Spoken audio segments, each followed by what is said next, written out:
あなたの人生で一番痛かった経験は何ですか？ 2001 年5月下旬、アメリカ・ネバダ州ラスベガス。ホテルの駐車場に姿を現したのは、ウェーブのかかった髪を肩まで伸ばした若い女性、カースティン・ブレイズ・ロバト。カースティンは高校卒業以来、このラスベガスでストリッパーをしながら生計を立てていました。自身の車に向かい歩みを進めるカースティン。すると、カースティンの体に背後から腕を回し彼女を捕まえた一人の男。騒ぐんじゃねえ、おとなしくしろ。男はカースティンの耳元でそう言い放つと、彼女の服を脱がそうと手を伸ばします。次の瞬間、男は悲痛に叫び声を上げました。カースティンの手には護身用に持っていた一本のナイフが。彼女は自分を襲おうとしたその男の陰部を切り裂いたのです。レイプ犯の一瞬の隙を突き陰部を切り裂いた女性。その行動が殺人に発展してしまうなどとは思いもしていませんでした。正当防衛のつもりで振るわれたそのナイフは彼女の人生を狂わせてしまうんです。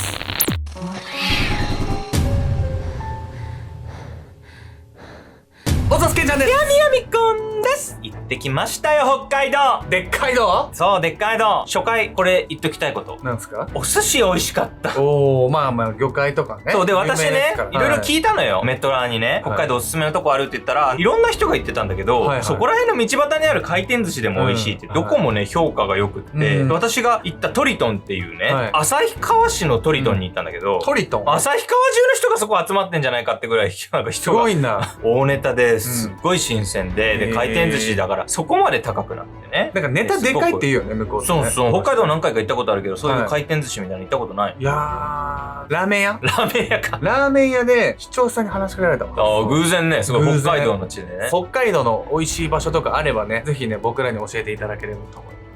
今回はアメリカ・ラスベガスで起こった殺人事件をご紹介します。逮捕された女性はいわゆるレイプ犯への抵抗としてね、ナイフを振るったんですけど、それがね、殺人事件に発展してしまったんです。それレイプ犯への抵抗なわけでしょ？正当防衛になんないの？正当防衛とね、呼ぶには、発見された遺体が結構ね、ひどい状態だったんです。ゴミ捨て場で発見されたその遺体は、死後も散々にいたぶられたことが見て取れたんです。無慈悲の鉄槌。2001年7月8日、アメリカ・ネバダ州ラスベガス。夜10時15分、銀行の駐車場に隣接するゴミ捨て場にけたたましい叫び声が響きました。ひどく怯えた様子で立ち尽くすのは、ゴミを漁りに来たホームレスの男性。彼はそこで一人の男が死んでいるのを見つけてしまったのです。亡くなっていたその男の名はデュラン・ベイリー。薬物の売人だった彼は、ラスベガスで強姦事件を何度となく起こしている筋金入りの犯罪者でした。出身地に由来するセントルイスのニックネームも、近隣では悪名として知られているほど。そしてその遺体はデュランの悪行への怒りを表すかのようにあまりにも凄惨なありさまだったのです。デュランは全身を刃物で刺されており、血だまりの中に倒れていました。さらに顔面を殴打されたのか、目が大きく腫れ上がり、頭蓋骨にもひびが入っている状態。周辺には彼から抜け落ちた歯が数本転がっていました。死因は撲殺と推測されましたが、その後で頸動脈が切断されており、犯人はより確実にデュランを殺そうとしたと考えられたのです。また、遺体から数メートル離れた場所には切断された陰茎が投げ捨てられていました。遺体はその状態をもって犯人の恨みがいかに深いかを物語っていたのです。ちょっとこれは確かにさ、レイプ犯にとっさに反抗した結果っていうよりもさ、相当な明確な恨みを持ってもうめった刺しにしてやるぞぐらいのな深い恨みを感じるわね。そして犯人はこの犯行についてね、あちこちで言い回っていたため、すぐに特定されたんです。デュランの遺体が見つかってから約2週間後の7月20日、警察へある情報提供の電話が寄せられました。ホームレスの股間をナイフで攻撃したって言ってる知り合いがいるんです。名前はカースティン・ブレイズ・ロバト。ストリップバーで働いてた女です。通報者が名指ししたカースティンという女性は、高校卒業後ラスベガスでストリッパーをしながらホテル暮らしをしていたといいます。ところが事件が起きた7月初旬、急に267キロ離れた故郷のパナカへ帰郷。その行動も合わせて不審に感じた警察は、直ちにパナカにあるカースティンの実家へ向かったのです。ラスベガス市警殺人課の者です。カースティン・ブレイズ・ロバトさん、あなたは最近街でホームレスの男性に襲われましたね。玄関先でそう問われたカースティンは思わず目を丸くしました。まさかあの男死んだの？殺人課の刑事が訪ねてきたという事実から、彼女は自分が起こしてしまった事件で人が亡くなっていることを察したのです。まあ犯人はカースティンで間違いないってことだよね。まあそうなるとレイプの反撃だとしても、なんでそんなむごいことしたのっていうところが気になるわね。そこなんですよね。うん実はこのカースティンっていう女性は、かなりね、問題児っていうか、ちょっとね、素行が悪いってことで有名だったんです。はいはい。ナイフの少女。カースティンは幼い頃に両親の離婚を経験しており、5歳から父親とママ母と暮らしていました。彼女は高校生の頃にラスベガスから車で3時間の場所にあるネバダ州パナカへ転居。パナカは住民のほとんどが末日政党イエス・キリスト教会に属しており、厳格な宗教観が浸透した町。一方でカースティンは大人に対して反抗的で自由奔放な性格だったため、信仰心の強い同級生に馴染めず、いじめの対象となってしまうことがありました。そしてそれは彼女が15歳の頃のこと。休み時間の教室に響いた生徒たちの悲鳴。生徒たちは皆カースティンから距離を取り、彼女に怯えた目を向けていました。自分に突っかかってきたいじめっ子を冷めた目で睨みつけるカースティンの手には一本のナイフが。学校で騒動を起こしたカースティンは、この一件から問題を抱える子供たちの学校、オルタナティブスクールへ送られることに。結局、その後も街に馴染めなかった彼女は、高校を卒業するとラスベガスへ移り住み、知人の家やホテルを転々としながら、ストリッパーとして生計を立てていたのです。確かに問題児といえば問題児なんだけど、抵抗した結果なわけだし、カースティンが悪いっていう風にはできないわよね。そうなんですよ。そういうね、暴力的な一面は実際あったんです。そしてね、ラスベガスでその日暮らしをしていた彼女は、ついに事件を起こしてしまうんです。2001年5月下旬、カースティンが宿泊していたホテルの駐車場へ訪れた際のこと。人気のない駐車場を自分の車に向かってゆっくり歩いていたカースティン。その時でした。騒ぐんじゃねえ。おとなしくしろ。カースティンの体に背後から腕を回し、低くそう言い放った男。彼はそのままカースティンの服を脱がそうと手を伸ばしました。その時、男は下半身を押さえ、その場にうずくまりました。カースティンの手には血に染まったナイフが。護身用にそのナイフを隠し持っていた彼女は、男の股間を切りつけ、危機を脱したのです。カースティンはそのまま車に乗り、悲痛に泣き叫ぶ男を尻目に駐車場を後にしました。彼女はその攻撃を正当防衛だと思っていたため、この後知人や友人など少なくとも9人にレイプ犯の股間を切り裂いたと吹聴。その噂を頼りに267キロ離れた故郷まで警察がやってくるとは思いもしていませんでした。彼を傷つけても悲しむ人なんて誰もいないと思ったんです。警察はカースティンのその供述を自白と捉え、彼女を殺人容疑で逮捕。しかし動画をご覧の皆さんはもうお気づきではないでしょうか。カースティンの供述内容と実際の事件には多数の矛盾点があるのです。まあそうよね。これどこがあって具体的には言えないんだけどさ、本人の供述と現場での証拠っていうのがあんまり合致しない点があるように見えるわよね。まあそうなんですよ。というわけで、続いては供述と現場の食い違いについて見ていければと思います。実感のない殺人。ホームレスの男性デュラン・ベイリー殺害の容疑で逮捕されたカースティン。取り調べが進むにつれ、彼女は警察とのやり取りに違和感を覚えつつありました。私がレイプ犯を攻撃した時と話が全然違う。まず思い出していただきたいのは、被害者デュランの遺体が発見された時期について。彼は2001年7月8日に銀行の駐車場に隣接するゴミ捨て場で発見されました。一方でカースティンがレイプ犯の股間を切りつけたのは、その1ヶ月以上前の5月下旬なのです。しかも彼女がその攻撃を行ったのは自身が宿泊していたホテルの駐車場でのこと。デュランの事件とは発生時期も犯行現場もまるで違っていました。またカースティンは犯行時の状況を次のように話しています。男の股間を切りつけて悶絶している隙に車で逃げました。逃げる最中、男は地面にうずくまって泣き叫んでいたのを覚えています。カースティンが行った攻撃はナイフによるその一撃のみ。対して被害者デュランの遺体は陰茎を切り落とされていただけでなく、全身めった刺しの状態。加えて顔が腫れ上がり、頭蓋骨がひび割れるほどの殴打を受けていました。このようにカースティンが経験したレイプ犯の撃退と被害者デュランの死は明らかに状況が違ったのです。しかしカースティンは当時使用したナイフや着ていた服を早々に処分しており、自分を襲った男の血痕など無実を証明できる証拠は残っていませんでした。いやこんなのさ、証拠もなしに疑われてるようなもんじゃないの？カースティンは襲われた日がいつだったか大体しか覚えていなかったんで、辻褄間のね、合わない部分があったとして、警察はね、彼女がなんかごまかしてんじゃねえかっていう判断をしたんです。カースティンの供述と噛み合わない実際の現場の状況、そして実はデュランを殺害する動機があったと考えられる人物はカースティン以外にも複数人いました。デュランは近隣では悪名高い犯罪者、たびたび強姦事件を起こしていた彼は、遺体が発見される1週間前にも現場の銀行近くで女性を襲っていました。その際、彼は女性を自宅まで追いかけ、玄関先でこう叫んでいたというのです。誰かに話したりしたらぶっ殺すぞ。女性は警察に通報すると同時に知人男性数人にもデュランからの被害を相談しました。その中にはデュランと過去にトラブルがあった者もおり、俺が仕返ししてやると話していたとも。デュランの遺体が発見される直前にこのような騒動があったことは当然警察にも伝わっています。しかし警察はこれから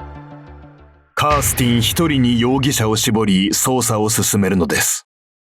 その理由はデュランから強姦被害に遭った女性が突然死してしまい、仕返ししてやると話していた彼女の知人を特定できなくなってしまったためでした。そんな意味がわかんない理由で容疑者から外しちゃったの？本人が亡くなってるから聞き出せないってさ、だとしてもさ、それで捜査してる事件はあるわけだし、警察だからなんかできることはあるでしょ。警察はね、カースティンが犯人だと決めつけていたので、最初からね、別の人物を捜査するつもりはなかったんです。そして彼女のこの裁判は衝撃的な結末を迎えるんです。事件から1年後の2002年5月、裁判所では被告人となったカースティンの家族や隣人が入れ替わり立ち替わり証言台に立っていた。遺体が発見された2001年7月8日、娘はそもそもラスベガスにいませんでした。200キロ以上離れたパナカの実家へ帰ってきていたんです。証人たちは口を揃えて、被害者のデュランが亡くなったあの日、カースティンがラスベガスにいなかったことを語った。彼女が故郷のパナカへ到着した時間は午前11時30分。デュランの遺体が見つかったのは夜10時過ぎのことで、アリバイは確実に思えた。しかし、遺体が発見されたのは夜10時15分ですが、被害者が必ずしもその直前に亡くなったとは限りません。検視の結果、被害者は最大でその時間の24時間前には死亡していたと推定されます。7月8日の午前4時、被告人は何をしていましたか？毅然としてカースティンを睨みつけた検察官のその言葉に、法廷は張り詰めた空気に包まれた。カースティンは必死に犯行を否定しようとするが、早朝のその時間、彼女が何をしていたか証明できる人間は一人もいなかった。何も反論できずにいるカースティンの様子を真剣に見つめる陪審員。その時間に現場にいなかったことを証明できなかった彼女は、物的証拠も法医学的証拠もない状況にもかかわらず、じりじりと追い詰められていった。私は亡くなったその人と会ったこともないのに。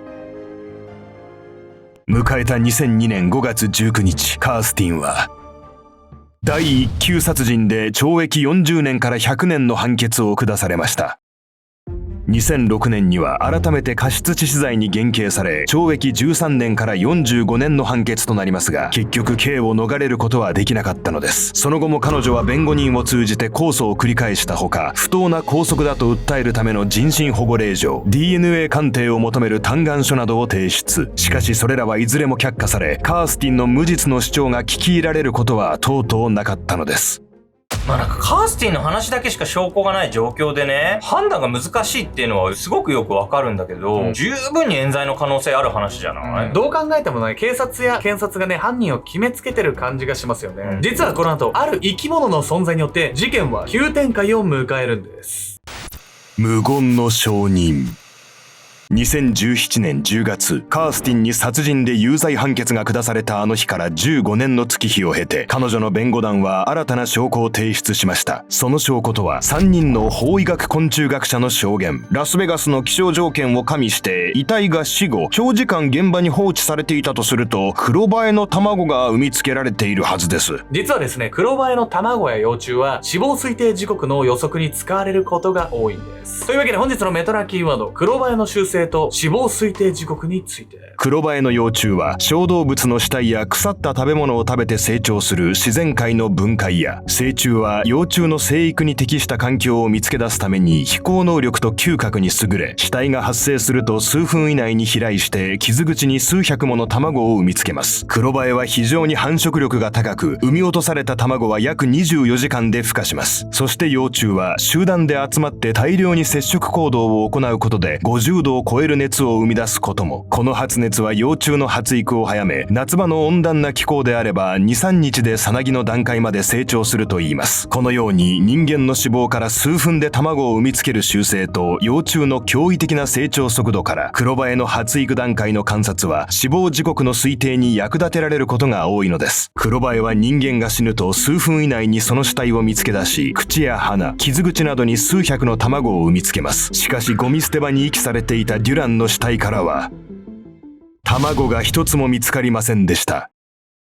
要するにデュランが死亡した時間は遺体が発見された夜10時15分の直前である可能性が高いということ。検察の言うように死亡推定時刻がそれより24時間前であれば、クロバエが卵を産みつけていないはずがないのです。2001年7月8日の夜10時15分にカースティンがラスベガスから267キロ離れた故郷のパナカにいたということは検察も認めている事実。その時間帯に彼女の犯行は不可能とされ、2017年12月19日カースティンの有罪判決は破棄される運びとなったのです。こうして約16年の服役生活の末にカースティンは晴れて釈放となりました。いやもう10代から無実の罪で16年も刑務所入れられてたわけでしょ、こんな貴重な時間を奪ったさ、警察とか検察の罪はめちゃくちゃ重いわよ。カースティンのね、話とね、現場の状況っていうのはね、噛み合ってなかったわけじゃないですか。いろいろ相違点があってね。ただね、検察も警察もね、大真面目に彼女が犯人だと決めつけていたんで、人間の思い込みって本当に恐ろしいですよね。